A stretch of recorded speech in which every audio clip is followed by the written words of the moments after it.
সম্মানিত দর্শক, বাংলাদেশের রাজনীতিতে আওয়ামী লীগের ভবিষ্যৎ কি?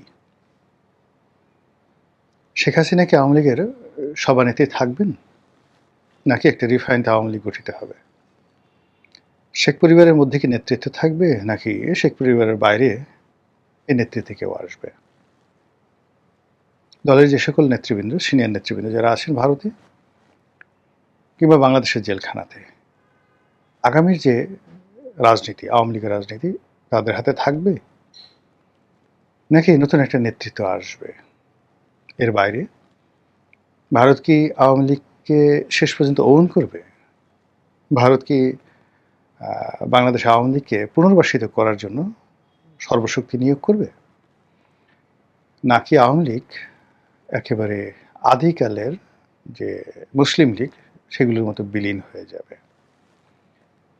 দ্বিতীয়ত, বর্তমান সরকার সে কি আওয়ামী লীগের ব্যাপারে নরম হবে,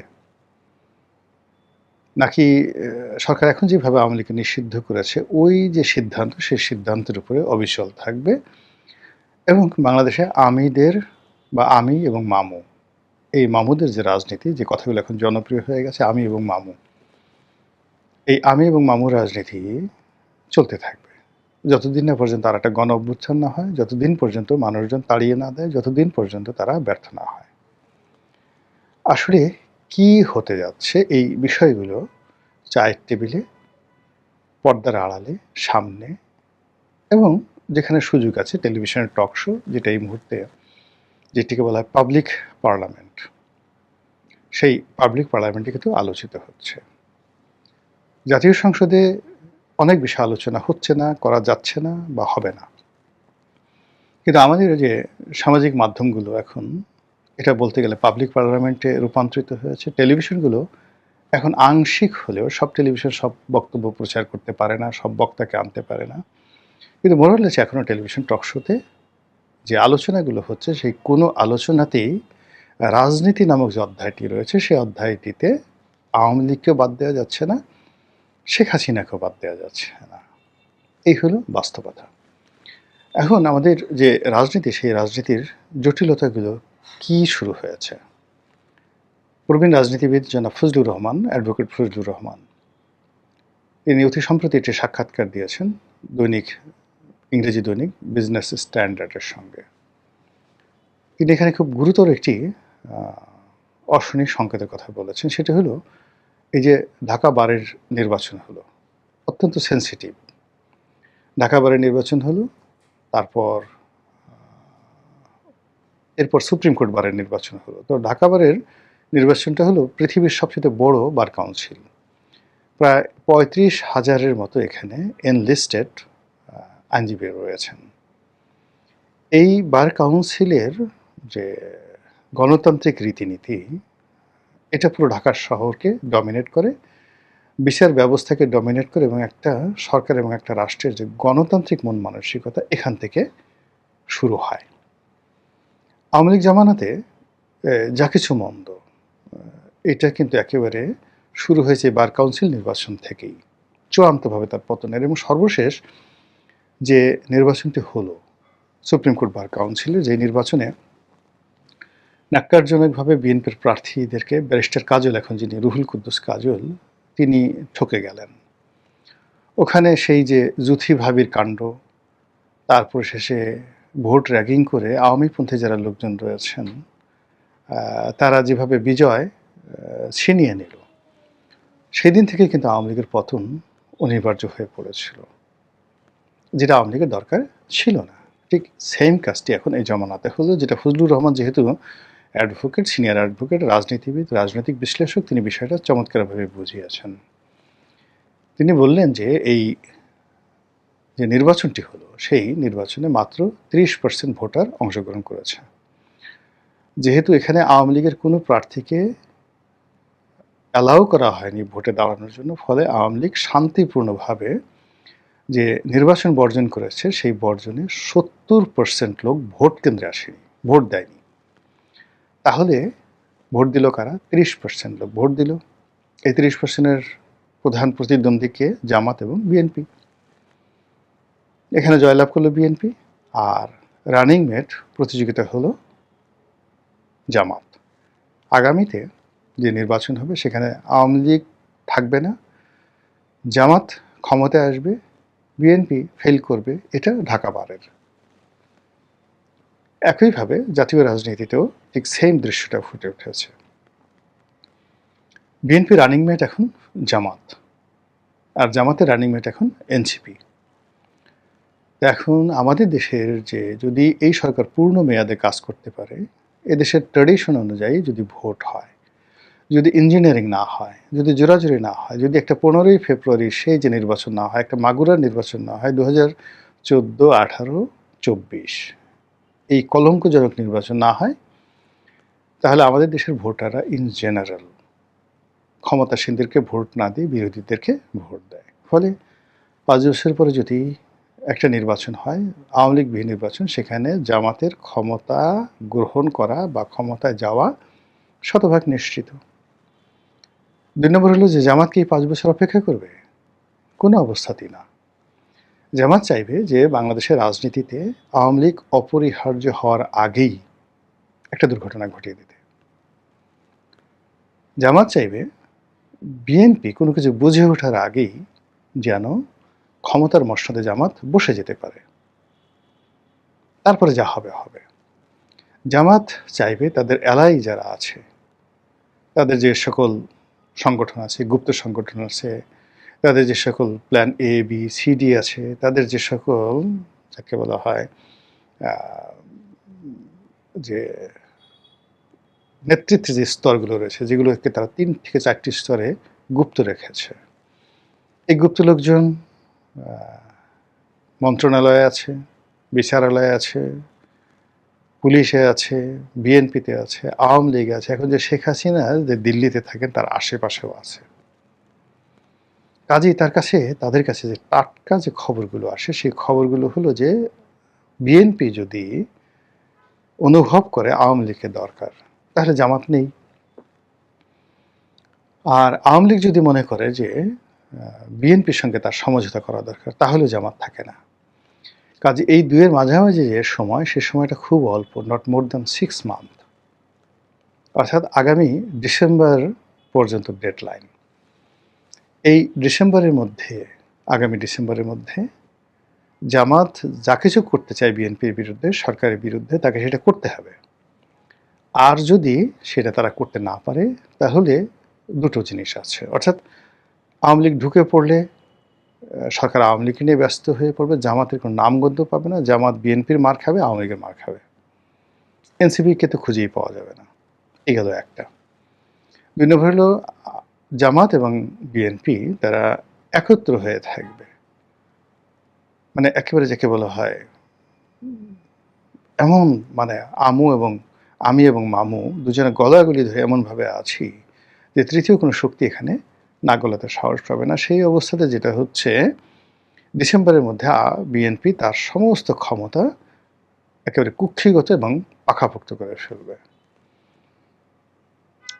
মানে এখন তো আসলে জামাতের অনেকগুলো মুখোশ উন্মোচিত হয়ে গেছে, যেগুলো গুপ্ত আছে সেগুলো থাকুক, যেগুলো উন্মোচিত হয়ে গেছে এদেরকে খুঁজে খুঁজে ধরে ধরে ক্ষমতাচ্যুত করা, নিউট্রালাইজ করা, এটা করবে বিএনপির, মানে 2027 সনের জানুয়ারি থেকে।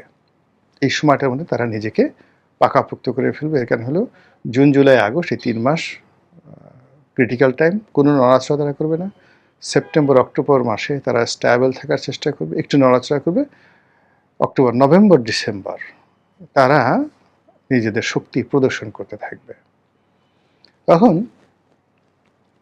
গৃহপালিত বিরোধী দল কত প্রকার, কি কি গৃহপালিত বিরোধী দল কাহাকে বলে, তাবেদার কাহাকে বলে, কিভাবে বিরোধী দলকে দিয়ে পা চাটাতে হয়, কিভাবে বিরোধী দলকে দিয়ে জুতো পরিষ্কার করতে হয়, এটা বাংলার মানুষ দেখতে পাবে 2027 সনের যাকে বলা হয় জানুয়ারি মাস থেকে। আর এই ক্ষুদ্র বিষয়টি বা এই সাধারণ বিষয়টি আপনি আমি আলোচনা করছি, আমার মতো মানুষ এটা বুঝতে পারছে। কাজেই জামাতের যেগুলো ইন্টেলেকচুয়াল আছেন, তারা এই জিনিসটা আরও সুন্দরভাবে বুঝতে পারছেন। তো বুঝতে পারার কারণে কি করছেন যে খুব সংক্ষিপ্ত সময়ের মধ্যে তাদেরকে সিদ্ধান্ত নিতে হচ্ছে যে আমরা কি এই সারাটা জীবন এভাবে জাতীয় পার্টি হয়ে থাকব, এভাবে জাসদ হয়ে থাকব, এভাবে আসম আব্দুর রব হব, এভাবে হোসেন মোহাম্মদ এরশাদ বা রওশন এরশাদ হয়ে কি আমাদের ধীরে ধীরে ধীরে ধীরে কবরের দিকে যেতে হবে, নাকি আমরা একটা শক্তিশালী বিরোধী দল হব, বিরোধী দল থেকে আমরা সরকারে যাব এবং সরকারে যাওয়ার জন্য ম্যাটিকুলাস ডিজাইন, দেশি বিদেশি সাহায্য, যা কিছু দরকার সব আমরা করব। আর সেই কাজ করার জন্য যে একটা টাইম ফ্রেম আছে, সেই টাইম ফ্রেমটা হলো ডিসেম্বর পর্যন্ত। ডিসেম্বরের পরে সব কিছু সেটেল হয়ে যাবে। আওয়ামী লীগের আসা না আসা, জামাতের শক্তিশালী বিরোধী দল হওয়া না হওয়া, জামাত আগামীকালে বা আগামী দিনে ক্ষমতা আসবে কি আসবে না, বিএনপি আগামী দিনগুলোতে ক্ষমতায় থাকবে কি থাকবে না, দ্বিতীয়বার ক্ষমতায় আসবে কি আসবে না, তারেক রহমান সাহেব, তারপরে জুবাইদুর রহমান, তারপর জাইমা রহমান, এই যেটা ডাইনেস্টি, ক্ষমতার যে পাইপলাইন, সেই পাইপলাইনটা বহাল থাকবে কি থাকবে না, এই পুরো জিনিসগুলো উইদিন জাস্ট ডিসেম্বরের মধ্যে এটি সেটেলড হয়ে যাবে। আর এটা দৃশ্যমান হয়ে যাবে জুন, জুলাই, আগস্টের মধ্যে। কাজেই এই যে আওয়ামী লীগ অপরিহার্যতা আসবে কি আসবে না, এটাও কিন্তু আওয়ামী লীগের যারা লোকজন তারা জানে যে ডিসেম্বরের মধ্যে এই জিনিসগুলো তাদের অবস্থান জানান দিতে হবে, তাদের শক্তিমত্তা প্রদর্শন করতে হবে, তাদেরকে রাজনীতিতে অপরিহার্য করতে তারা যে আছে এটা ব্যবস্থা করতে হবে। আদারওয়াইজ দে ক্যানট ডু যেটা মহেন্দ্র রাজাপাকসেরা পেরেছেন। উইদিন 6 মান্থের মধ্যে তারা কাম ব্যাক করেছে। এবং মহেন্দ্র রাজাপাকসে সেটা হলো সে দেশের বাইরে যায়নি, সে সেনাবাহিনীর ক্যান্টনমেন্টের মধ্যে ছিল, ফলে তার খুব দ্রুত ফিরে আসা সহজ ছিল, যেটা শেখ হাসিনার পক্ষে সম্ভব নয়।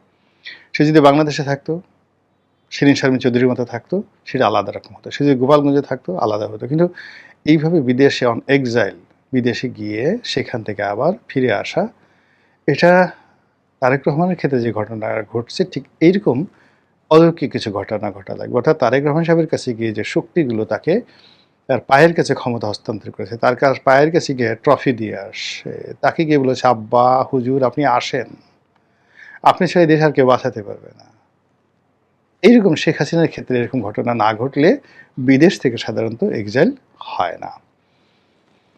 অন্যদিকে যে আমাদের পাক ভারত উপমহাদেশের সে রাজনীতি, সেই রাজনীতির মধ্যে যদি এই যে এখন ইরানের সাথে চীনের যে যোগাযোগ, ইরানের সঙ্গে আমেরিকার যে বৈরী সম্পর্ক, এটার যে শান্তিপূর্ণ সমাধান, সেই সমাধানে আমেরিকা যদি সম্মানহানি ঘটে, আমেরিকা দেউলিয়া হয়ে যাবে। ইরানের সাথে তার যে কোনো মূল্যে একটা সুসম্পর্ক রাখতে হবে। এমনকি যদি এই যুদ্ধের ক্ষয় খরচা বাবদ $100 বিলিয়ন গোপনে হোক প্রকাশ্য হোক দিয়ে হলেও আমেরিকাকে দেখাতে হবে যে ইরানের সাথে তার একটা সম্পর্ক হয়ে আছে। আদারওয়াইজ আমাদের এই সাবকন্টিনেন্টে আমেরিকার কোনো কর্তৃত্ব থাকবে না, আর আমেরিকার কর্তৃত্ব না থাকলে ভারতের কর্তৃত্ব থাকবে না, এবং এখানে চীন এবং পাকিস্তান অপরিহার্য হয়ে পড়ে। কাজেই প্রত্যেকটা জিনিস আপনি দেখেন অ্যাট দ্য এজ, মানে একেবারে শেষ প্রান্তে এসে, সুড়ঙ্গের শেষ প্রান্তে গিয়ে যেভাবে টলটল করছে, কচুর পাতার পানির মতো একেবারে পড়ে যাবে, পড়ে যাওয়ার আগে যেভাবে মানে ওই জলটা কাঁপতে থাকে কচু পাতার উপরে, ওইভাবে পাক ভারতের রাজনীতি, ওইভাবে ভারত আমেরিকার রাজনীতি, ওইভাবে আমেরিকা পাকিস্তানের রাজনীতি, ওইভাবে বাংলাদেশ, চীন, পাকিস্তানের রাজনীতি, সব ঘুরপাক খাচ্ছে। আওয়ামী লীগ, বিএনপি, জামাতের রাজনীতি একইভাবে ঘুরপাক খাচ্ছে। যখন এভাবে ঘূর্ণিপাক খায় তখন অনেক কিছু হারিয়ে যায়। আগামীতে যে সমীকরণ আসবে, রাজনীতির সমীকরণ 2027 সনে জানুয়ারি মাসে, আপনি দেখবেন এখন যাদেরকে দেখছেন তাদের অনেককে দেখবেন না, আর যা আপনি কল্পনা করতে পারছেন না তাদের অনেককে আপনি দৃশ্যপটে দেখবেন। এটাই হলো যখন একটা ঘূর্ণিপাক হয়, সেই ঘূর্ণিপাকের আপনি যখন স্ট্রেট ওয়েতে চলতে থাকেন, সেটা এক ধরনের আপনার গন্তব্য নির্ধারণ করে দেয়। কিন্তু আপনি যখন চারিদিকে ঘুরতে থাকেন, রাধাচক্রে ঘুরতে থাকেন, ইউ ডোন্ট নো জুয়ার কোর্টে যে মানুষ যেভাবে আপনার ঘুরতে থাকে, কোথায় গিয়ে যে থামবে, কি পাবেন আপনি, ইউ ডোন্ট নো। ঠিক এইভাবে এখন বাংলাদেশের যে রাজনীতিটি, পুরো রাজনীতিটা গ্লোবালের পার্সপেক্টিভে, আঞ্চলিক পার্সপেক্টিভ এবং বাংলাদেশের পার্সপেক্টিভে রীতিমতো একটা জুয়ার কোর্টে পরিণত হয়েছে। মহান আল্লাহ আমাদের সবাইকে হেদায়েত দান করুন এবং হেফাজত